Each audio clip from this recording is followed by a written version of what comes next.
ఇప్పటివరకు మనము చాలా విషయాలు నేర్చుకున్నాం. గుర్తున్నాయని నేను అనుకుంటున్నాను. దేవుడు మనకి జీవాన్ని ఇవ్వడానికి వచ్చింది కదా, ఆయన ప్రాయశ్చిత్తము చేయడానికి వచ్చింది. దాని కంటిన్యూషనే ఈరోజు మరికొన్ని విషయాలు మనం దేవుని వాక్యంలో నుండి నేర్చుకుందాం. లూకాసు సువార్త 19వ అధ్యాయం. లూకాసు సువార్త 19వ అధ్యాయం 9-10 వచనాలు. 9-10 వచనాలు. లూకాసు సువార్త 19వ అధ్యాయం 9-10 వచనాలు. అందుకు యేసు కొంచెం తక్కువ.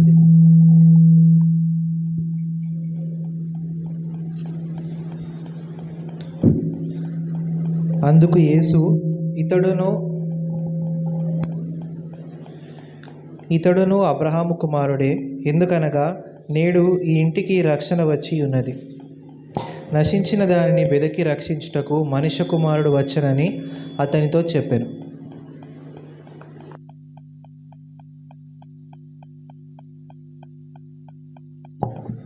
ఎందుకు వచ్చినారంటే యేసుప్రభు ఎందుకు వచ్చిండో అని తెలియకపోతే మనం క్రిస్మస్ చేసుకోవడానికి మనం అర్హులము కాదు కదా. ఎందుకు క్రిస్మస్ చేసుకుంటున్నాం మనం?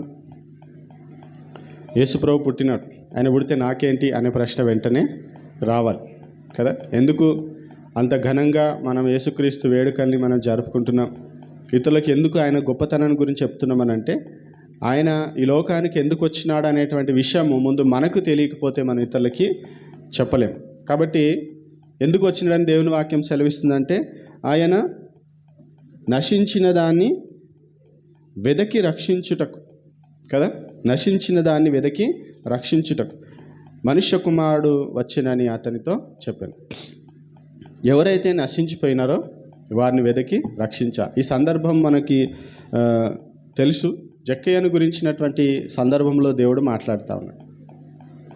జక్కయ్య ఎవరు అని అంటే, వాస్తవం చెప్పాలంటే ఆయన ఒక యూదుడు కదా, దేవుని వాక్యాన్ని ఎరిగినటువంటి వాడు.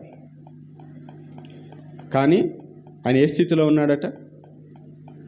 నశించిన స్థితిలో ఉన్నాడు. అర్థమవుతుందా? చాలాసార్లు మనం ఏమనుకుంటాము, మనకి వాక్యం బాగా తెలిస్తే వీఆర్ సేఫ్ అనుకుంటాం. మనం ఆలయానికి వెళితే వీఆర్ సేఫ్ అనుకుంటాం కదా, ప్రతిరోజు ప్రార్థన చేసుకుంటే. కాదు, యేసుని స్వీకరిస్తే, యేసుని రక్షకునిగా స్వీకరిస్తే వీఆర్ సేఫ్, లేకపోతే వీఆర్ ఇన్ డేంజర్ జోన్ అన్నట్టు. అంటే ఎప్పుడైనా ప్రమాదము సంభవించవచ్చు. ఏ ప్రమాదము? చావు అనే ప్రమాదం. ఆ ప్రమాదం సంభవిస్తే మనం డైరెక్ట్గా ఎక్కడికి వెళ్ళిపోతాం? నరకానికే వెళ్తాం. కాబట్టి ఈ వ్యక్తికి దేవుని వాక్యం తెలుసు, ధర్మశాస్త్రం తెలుసు, కానీ ఏ స్థితిలో ఉన్నాడు? నశించిన స్థితిలో ఉన్నాడు. వెదకి రక్షించడానికి యేసుక్రీస్తు ఈ లోకానికి వచ్చిన దేవుడు నిజంగా ఎంత ప్రేమ గలవాడంటే, ఏదో దొరికితే ఆ దారిలో ఉంటే రక్షిస్తా అంటలేడు. వెతకడం అనంటే మనందరికీ తెలుసు, అది కనబడకుండా ఉంటుంది కదా. మీరు ఏదైనా వెతికింది ఎప్పుడైనా? ఎప్పుడు వెతుకుతారు అంటే దాని అర్థం ఏంటిది? అది మనకి అనుకున్న ప్లేస్లో లేకపోతే, పెట్టిన ప్లేస్లో లేకపోతే కదా, మనం చూడగలిగినటువంటి పరిధిలో లేకపోతే అప్పుడు మనం ఏం చేస్తాం? వెతకడము స్టార్ట్ చేస్తాం. ఎంత కాస్ట్లీ అయితే అంత తీవ్రంగా వెతుకుతాం మనం. మామూలు అయితే 1-2 సార్లు వెతికేసి పోతే అనుకుంటాం. కానీ కొంచెం బాగా విలువైంది అనుకోండి, బంగారు చైన్ అనుకోండి, ఏం చేస్తాం? ఇల్లంతా మొత్తం ఇల్లు ఖాళీ చేసినంత పని చేస్తాం. ఎందుకనంటే అది చాలా విలువైంది. అది దొరికేంత వరకు మనము వెతుకుతాం. ఆత్మ అంతకంటే విలువైంది. మనిషి యొక్క ఆత్మ అంతకంటే విలువైనది. అందుకనే యేసుక్రీస్తు లోకానికి దిగి రావాల్సి వచ్చింది. మనం ఎంత దొరకని స్థితిలో ఉన్నామనంటే సాక్షాత్ యేసుక్రీస్తే భూమి మీదకి రావాల్సి వచ్చింది. చాలా ఆశ్చర్యం అనిపిస్తూ ఉంటుంది. పైనుండి వెతకడం కాదు, యేసుక్రీస్తు మన మధ్యలోనికి వచ్చి మనల్ని వెతికి రక్షించి. మన కొన్ని కోట్ల మంది ఉన్నారు కదా భూమి మీద, అందులో దేవుడు నిన్నే రక్షించుకున్నాడు, లేదా దేవుడు నిన్నే పట్టుకున్నాడు. అసలు ఎంత ప్రేమ దేవునికి! మనం దొరకకుండా దాచుకుంటూ ఉంటాం చాలాసార్లు, కానీ దేవుడే మనల్ని వెతికి మరీ రక్షిస్తున్నాడు. నశించిన దాన్ని వెతికి రక్షించడం. అక్కడ ఉండేటువంటి పరిసయ్యులకి, అక్కడ ఉండేటువంటి వేరే యూదులకి నచ్చలేదు. ఎందుకంటే జక్కయ్య నశించిన స్థితిలో ఉండడమే వారికి ఇష్టం. ఎందుకనంటే ఆయన ఎవరు? ఆయన ట్యాక్స్ కలెక్టర్ కదా, ఆయన సుంకపు గుత్తదారుడు. ఆయన దేవుడు ఏమంటాడు? ఈయన కూడా అబ్రహాం కుమారుడే అంటాడు. అది కూడా నచ్చలేదు. ఆయనను తీసుకొచ్చి మా దాంట్లో కలుపుతుంది అనేది ఒకటి. అంతేకాకుండా ఈయనకి రక్షణ వచ్చిందంటారు, అది అసలే నచ్చలేదు. ఫస్ట్ ఆఫ్ ఆల్ ఈయన అబ్రహాం కుమారుడు అనడం ఇష్టం లేదు వారికి. దానితోడు ఇంటికి రక్షణ వచ్చిందంటే అసలే వారికి నచ్చడం లేదు. కానీ దేవుడు అన్నాడు, నీకు నచ్చినా నచ్చకపోయినా, నువ్వు అంగీకరించినా అంగీకరించకపోయినా ఆయన వెదకి రక్షించడానికి ఈ లోకానికి యేసుక్రీస్తు వచ్చినాడు. కాబట్టి ఈరోజు మనం క్రిస్మస్ ఎందుకు చేసుకుంటున్నామనంటే, నశించిపోయిన మనల్ని వెదకి రక్షించినాడు దేవుడు. హల్లెలూయా. మనం అందరం నశించిన స్థితిలో ఉంటే ఆయనే వచ్చి మనల్ని వెతికి మనల్ని ఏం చేసినాడు? రక్షణలోనికి తీసుకుని. ఆయన ఎవరో మనం తెలుసుకున్నామనంటే అది దేవుని కృప తప్ప మరొకటి కాదు. కాబట్టి ఆ యొక్క గొప్ప భాగ్యాన్ని మనం జ్ఞాపకం చేసుకుంటూ మనం ఏం చేస్తున్నాము? క్రిస్మస్ని మనము ఆచరిస్తూ ఉన్నాం. అదేవిధంగా యోహాను సువార్త 3వ అధ్యాయం 17వ వచనం. యోహాను సువార్త 3వ అధ్యాయం 17వ వచనం.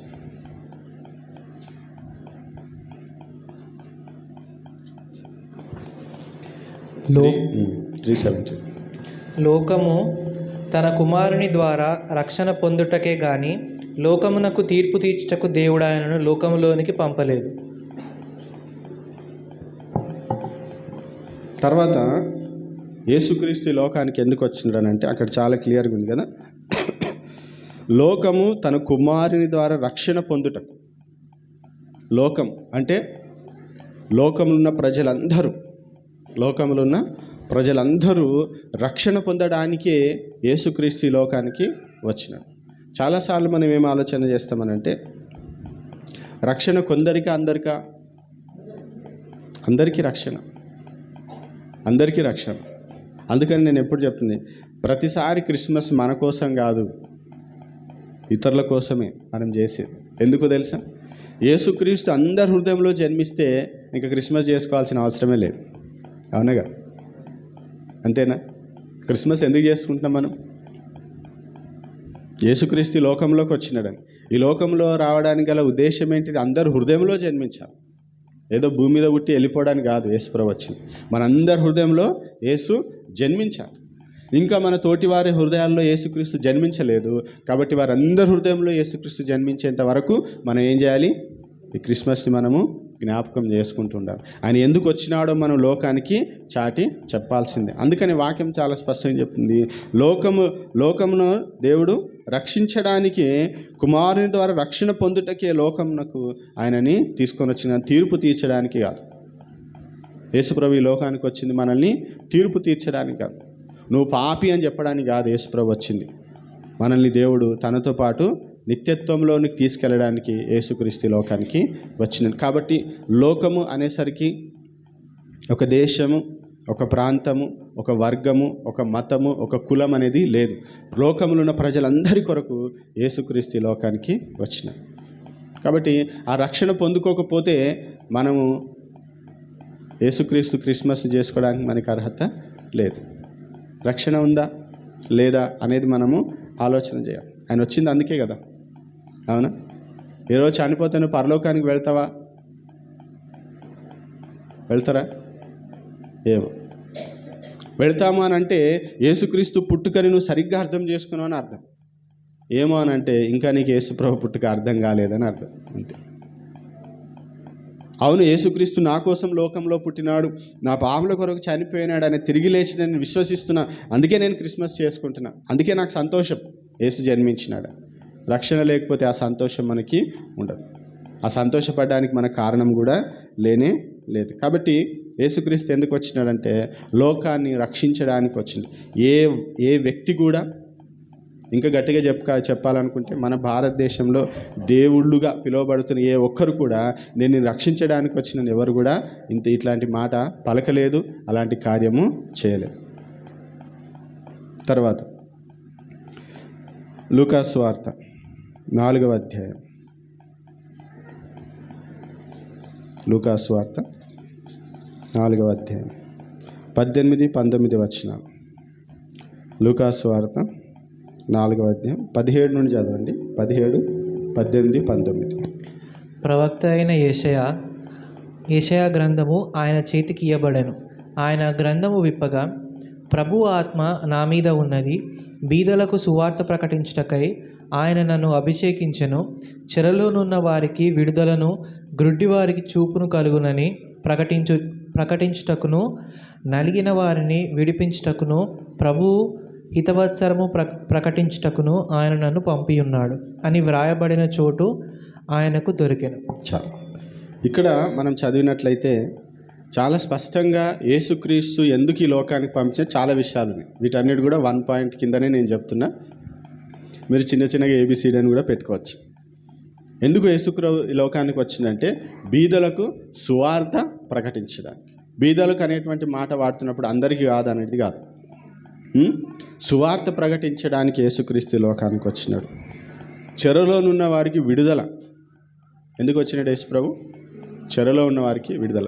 మనం చెరలో ఉన్నామా? చాలాసార్లు మనం ఏమనుకుంటాము, నేను ఫ్రీ బర్డ్ అనుకుంటాం. కాదు, we are all prisoners to sin. మనం అందరం కూడా పాపం అనేటువంటి చెరలో ఉన్నాం. అది ఏ విధమైనదైనా సరే. అడిక్షన్ అంటాం కదా, బానిస అంటాం చూడండి. చెరసాలలో ఉండేటువంటి వాడు బయటికి రాలేడు, అవునా? ఒక దానికి అలవాటు పడినటువంటి వాడు బయటికి రాలేడు. అంటే దాని అర్థం ఏంటిది? ఆయన ఆ బంధకంలో ఉన్నాడు అని అర్థం అన్నమాట. వీళ్ళు ఇక్కడ కూర్చున్నటువంటి మనం కూడా ఏదో ఒక బంధకంలో మనం ఉన్నాం. అందులో నుండి బయటికి రావాలని ప్రయత్నం చేస్తున్న వాళ్ళు కొందరు ఉండొచ్చు, ఇలాగే ఉండిపోదాం అనుకున్న వాళ్ళు కూడా కొందరు ఉండొచ్చు. కానీ యేసుప్రభు ఎందుకు వచ్చినాడంటే ఆ చెర నుండి మనల్ని విడిపించడానికి. నేను ఎప్పుడు ఒక మాట అంటాను, ఏంటంటే మనము దేన్నైనా రూల్ చేయాలి, కానీ మనల్ని ఏది రూల్ చేయొద్దు. అర్థమవుతుందా? ఏదైనా సరే మన స్వాధీనంలో ఉండాలి, కానీ మనము దాని స్వాధీనంలో ఉండదు. అది ఏ అలవాటైనా సరే. మనం చిన్నవి కదా అనుకుంటాం. ఏంటిది? టీ తాగకపోతే ఉండలేను, సినిమా చూడకపోతే ఉండలేను, ఫోన్ చూడకపోతే ఉండలేను. ఇవన్నీ కూడా ఏంటి? ఇవన్నీ కూడా బంధకాలే. ఇవన్నీ కూడా బంధకాలే. అందులో నుండి విడిపించడానికి యేసుక్రీస్తు లోకంలోనికి వచ్చింది. అదొక బంధకం, తెలుసా? అవి మనల్ని రూల్ చేస్తున్నాయి, అవి మనల్ని పరిపాలిస్తున్నాయి. ఈ సమయానికి నువ్వు ఇది చెయ్యి అని చెప్తూనే మనం చేస్తున్నాం. అర్థమవుతుందా? ఆ సమయానికి నువ్వు ఇది చెయ్యాలి అని చెప్పి ఆ అలవాటు, ఆ వ్యసనమో ఏదో ఒకటి మళ్ళీ ఫోర్స్ చేస్తుంటే మనము బానిసలాగా ఏం చేస్తున్నాం? అది మనము చేసేస్తున్నాం. దేవునికి ఇష్టం లేదు అట్లా. నేను చెయ్యనంటే చెయ్య, నేను చూడనంటే చూడ, అట్లుండా. ఉన్నారా అట్లా? కొన్నిట్లో ఉన్నా కానీ కొన్నిట్లో లేము అనేది వాస్తవం. మీరు ఒప్పుకున్నా ఒప్పుకోబోయింది. ఏవో కొన్ని బంధకాలు అయితే మనకి ఉన్నాయి. అయితే దేవుడు అంటున్నాడు, ఆ బంధకంలో నుండి విడిపించడానికి నేను వచ్చిన. ఆ బంధకాల నుండి విడిపించడానికి నేను వచ్చిన. మీరే బంధకాలు ఉన్నారో ఒకసారి ఆలోచన చేసుకో. ఏది మనల్ని రూల్ చేస్తుంది? ఈరోజు చాలాసార్లు మనము ఆలోచన చేస్తలేం. మన బంధకంలో ఉన్నామనే సంగతి కూడా కొంతమందికి తెలుస్తలేదు. విచారకరమైన విషయం. జైల్లోనే ఉన్నారు కానీ జైల్లో ఉన్న ఫీలింగ్ లేదు వారికి. బంధకంలోనే ఉన్నాం కానీ బంధింపబడినాం అనేటువంటి విషయం తెలియదు. అది చాలా జాలిపడాల్సినటువంటి పరిస్థితి. యేసుక్రీస్తు మనల్ని స్వతంత్రులుగా చేయడానికి లోకంలోకి వచ్చినాం కదా. అవి ఆచారాలు కావచ్చు, పద్ధతులు కావచ్చు, అలవాట్లు కావచ్చు, ఏవైనా సరే ఏది మనల్ని రూల్ చేయడానికి లేదు. యేసు ప్రభు బంధకంలో ఉండేటువంటి వారిని విడిపించడానికి, గుడ్డివారికి చూపు. ఒక్క క్షణం కరెంటు పోతే మనం రాత్రిపూట వెంటనే వెతుకుతాం. అంటే ఒక్క క్షణం కూడా కూర్చోలేరా?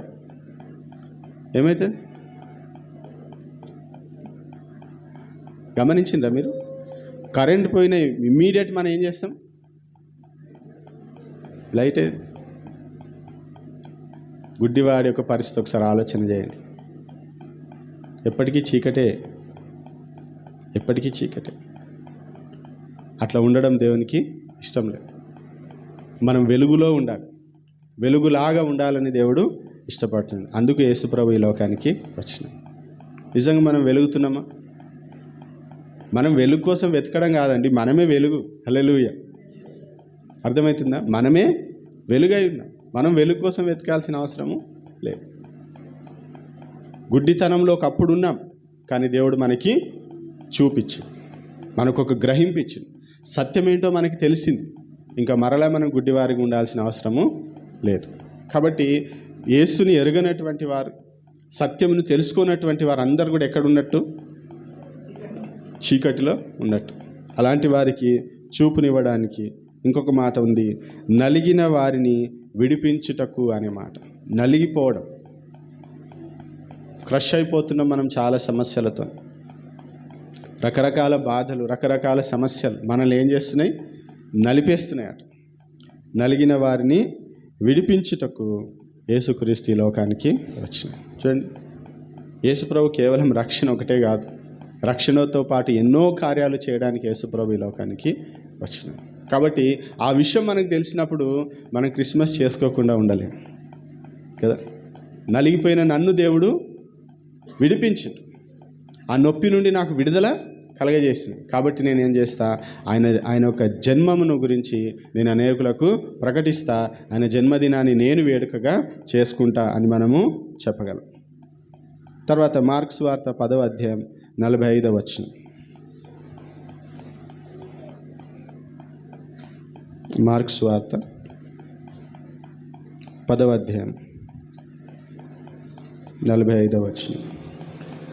మనుష్య కుమారుడు పరిచారము చేయించుకొనుటకు రాలేదు కానీ పరిచారము చేయుటకును అనేకులకు ప్రతిగా విమోచన క్రయధనముగా తన ప్రాణము ఇచ్చుటకును వచ్చెనను. మనుష్య కుమారుడు ఎందుకు వచ్చినాడట? To serve and to give his life. పరిచారము చేయుటకు, తన ప్రాణమును క్రయధనముగా. యేసుక్రీస్తు ఈ లోకానికి వచ్చింది సేవ చేయడానికి. క్రిస్టియానిటీ అంటే ఏంటంటే టు సర్వ్. మనము లోకానికి సేవ చేయడానికి వచ్చినాం. ఎవరికైనా సేవ చేస్తుండ్రా? సేవ అనేసరికి వృద్ధులకు చేసే దాని గురించి నేను మాట్లాడతలేదు. మన జీవితం అంతా కూడా మనం ఏం చేయాలి? ప్రజలకి సేవ చేయాలి. అంటే వారి అవసరాలు మనం తీర్చాలి. మన చుట్టూ ఉన్న వారి అవసరాలు తీర్చడమే కదా సేవ అంటే. నాకు బాగా సేవ చేసినంటే ఏంటిది అర్థం? నేను చేసుకోలేనివి వారు నా కోసం వారు చేసిరు, దాన్నే సేవ అంటాం కదా. ఏ వృద్ధాప్యంలో వచ్చినప్పుడు చేస్తాంలే అనేది కాదు, వృద్ధులకు చేస్తాంలే అనేది కాదు. యేసుప్రభు ఎందుకు వచ్చినాడు? సేవ చేయడానికి వచ్చింది. ఆయన కేవలము ఒక బాస్ లాగా నాకు మీరు అందరు సేవ చేయండి అనే ఉద్దేశంతో నేను రాలా. మనకు తెలుసు యేసుప్రభు శిలువ మరణానికి వెళ్ళడానికి ముందు ఆయన శిష్యుల యొక్క ఏం చేసిండు? శిష్యుల యొక్క పాదాలు కడి. అది ఎవరు చేస్తారు? సేవకులు చేస్తారు, పరిచారకులు చేస్తారు. మనము అట్లా దిగాలి కదా. సేవ చేయాలంటే మన లోపల తగ్గింపు ఉండాలి. అది నేను చేస్తానా అని అనుకోవడానికి లేదు. ఏదైనా మనము చేయాలి. అక్కడ అవసరం ఉంది అని అంటే ఏదైనా మనము చేయాలి. దేవుడు మనల్ని అందుకే ఏర్పాటు చేసుకున్నాడు. ఆయన మనకు మాదిరి అన్ని విషయాలు. ఆయన సేవ పరిచారము చేయుటకు తన ప్రాణమును క్రయధనముగా. క్రయధనం అంటే ఏంటిదనంటే ర్యాన్సమ్ అనే వర్డ్ ఇంగ్లీష్లో వాడింది అనమాట. అంటే ఒక ప్రైజ్ పే చేస్తారు చూడండి. ఒక స్లేవ్ని ఆ స్లేవరీ నుండి బయటికి విడిపించడానికి మనం పే చేసే ప్రైజ్ని ర్యాన్సమ్ అంటాం. అంటే క్రయధనం అంటే ఏంటంటే ఒక వ్యక్తిని బానిసత్వంలో నుండి బయటికి తీసుకురావడానికి చెల్లించేటువంటి వెలను మనం క్రయధనం అంటాం. మనం బానిసలం, మన పాపమునకు లోకానికి బానిసలం. దేవుడు మనల్ని విడిపించడానికి తన ప్రాణాన్ని పెట్టవలసి వచ్చింది. అది ఆయన పే చేసినటువంటి ప్రైస్. పేతురు రాసిన మొదటి పత్రిక 1వ అధ్యాయము 18-19 వచనాలు ఆ మాట ఉంటుంది ఇంకా చాలా స్పష్టంగా. పేతురు రాసిన మొదటి పత్రిక 1వ అధ్యాయం 18-19 వచనాలు.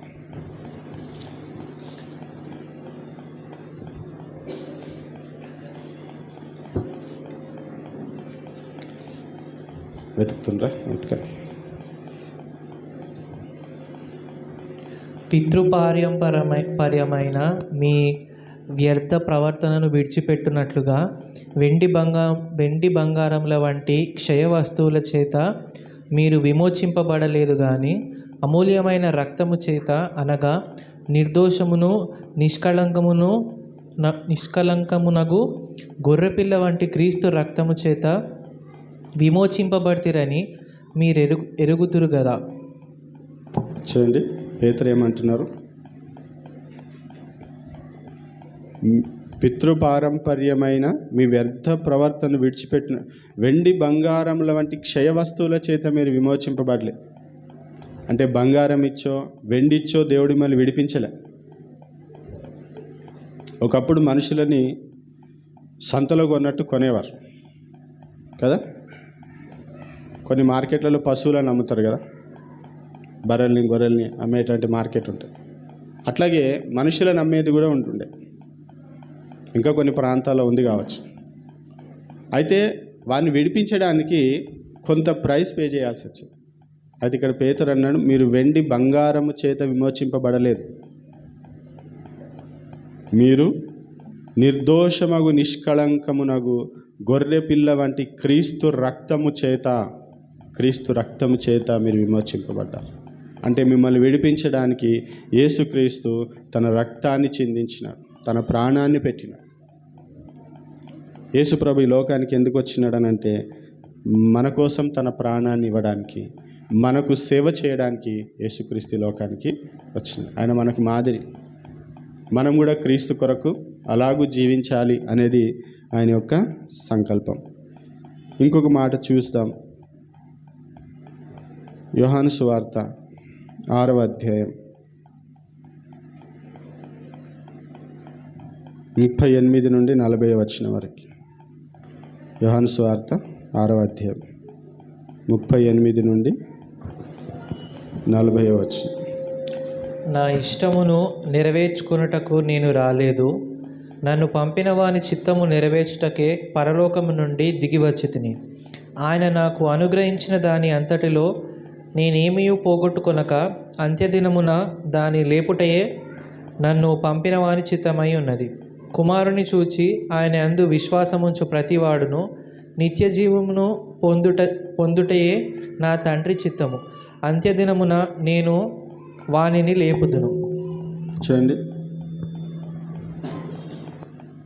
ఇక్కడ చాలా స్పష్టంగా దేవుడు ఒక మాట తెలియజేస్తున్నాడు. నా ఇష్టమును నెరవేర్చుకుంటకు నేను రాలేదు, నన్ను పంపిన వాని చిత్తం నెరవేర్చుటకే పరలోకము నుండి దిగివచ్చి తిని. యేసుప్రభు ఎందుకు వచ్చినాడనంటే చివరిగా తండ్రి చిత్తం నెరవేర్చడానికి ఆయన భూమి మీదకి వచ్చి ఆయన ఇష్టం చేసుకోవడానికి రాలేదు. ఇక్కడ కూర్చున్న మనలో చాలామందికి ఇష్టాలు ఉంటాయి. ఆ ఇష్టాలు నెరవేర్చడానికి మనం ఎంత దూరమైనా వెళ్తాం, ఎంత కష్టమైనా పడతాం. అవునా కదా? లేదా తల్లిదండ్రులు పిల్లల ఇష్టాన్ని నెరవేర్చడానికి ఎంత కష్టమైనా పడతారు, ఎంత దూరమైనా వెళ్తారు. కానీ ఇక్కడ దేవుని వాక్యం చెప్తుంది, నా తండ్రి చిత్తము నెరవేర్చడానికి, నా ఇష్టం నెరవేర్చుకోవడానికి నేను రాలేదు, నా తండ్రి చిత్తం నెరవేర్చడానికి నేను ఈ లోకానికి వచ్చిన. కాబట్టి దేవుని బిడ్డ, యేసుక్రీస్తు మనకి ఏం తెలియజేస్తున్నాడంటే, మనం ఈ లోకంలోనికి వచ్చినప్పుడు మన ఇష్టం చేసుకోవడం కాదు, తండ్రి చిత్తం ఏంటిది అనేది మనము తెలుసుకొని అది మనము నెరవేర్చాలి. మీ పట్ల తండ్రి చిత్తం ఏంటిది, మీ పట్ల దేవుని చిత్తం ఏంటిది, అది నెరవేర్చడం మన యొక్క ఉద్దేశమై ఉండాలి. అంతేగాని ఈ లోకంలో ఏమి సంపాదించుకుందాం, ఎలాంటి పేరు ప్రఖ్యాతలు పొందుకుందాం, ఎవరి ద్వారా పొగడబడదాం అనేది కాదు. అది కాదు, అందుకు మనం లేము ఇక్కడ. తండ్రి ఏం ఆలోచిస్తున్నాడు నా విషయంలో, తండ్రి ఏ ఉద్దేశంతో నన్ను ఈ లోకానికి పంపించిన అది నెరవేర్చడం అంతే. వేరేవన్నీ కూడా సెకండరీ, వేరే అన్నీ కూడా తర్వాత సంగతే. మన ప్రైమరీ థింగ్ ఏంటంటే యేసుక్రీస్తు ఈ లోకానికి నన్ను ఎందుకు పంపించిన. అది తెలియనంత వరకు, దాని కొరకు మనం బ్రతకనంత వరకు మన బ్రతికి అర్థము లేదు. ఏదో అట్లా ఉంటున్నామన్నట్టే. కాబట్టి ఈ సందర్భంలో నేను మీకు ఒకే విషయం జ్ఞాపకం చేస్తున్నా. దయచేసి తండ్రి చిత్తం ఏంటిది మీ పట్ల దేవుని ఉద్దేశం ఏంటి? ఈ క్రిస్మస్ సీజన్లో దేవుని అడగండి, యేసయ్యా నువ్వు వచ్చినావు, తండ్రి చిత్త ప్రకారం వచ్చినావు, తండ్రి చిత్తాన్ని నెరవేర్చినావు, చాలా సంతోషం. అలాగే మేము కూడా ఏం చేయాలి? మీ చిత్తాన్ని నెరవేర్చాలి. మీరు మా పట్ల ఏ ఉద్దేశం కలిగి ఉన్నారో ఆ ఉద్దేశం కొరకు మేము జీవించాలి. అప్పుడే దేవునికి మహిమ వస్తుంది. కాబట్టి యేసుక్రీస్తు ఒక ఉద్దేశంతో, ఒక ప్రణాళికతో ఈ లోకానికి వచ్చింది. మీరు బైబిల్ చదివితే చాలాసార్లు యేసుప్రభు ఒక మాట ఉంటాడు కదా, నా సమయం ఇంకా రాలేదంట. నా సమయం ఇంకా రాలేదు అంటే యేసుప్రభు తండ్రి చిత్తానికి ఎంతగా తాను సమర్పించుకున్నాడంటే ఆయన అనుకున్న సమయంలోనే చేయాలనుకున్నాడు. దానికంటే ముందు చేయాలనుకోలే, వెనక చేయాలను. నీటిని ద్రాక్షరసంగా మార్చిండు, కానీ ఎప్పుడు మార్చిండు?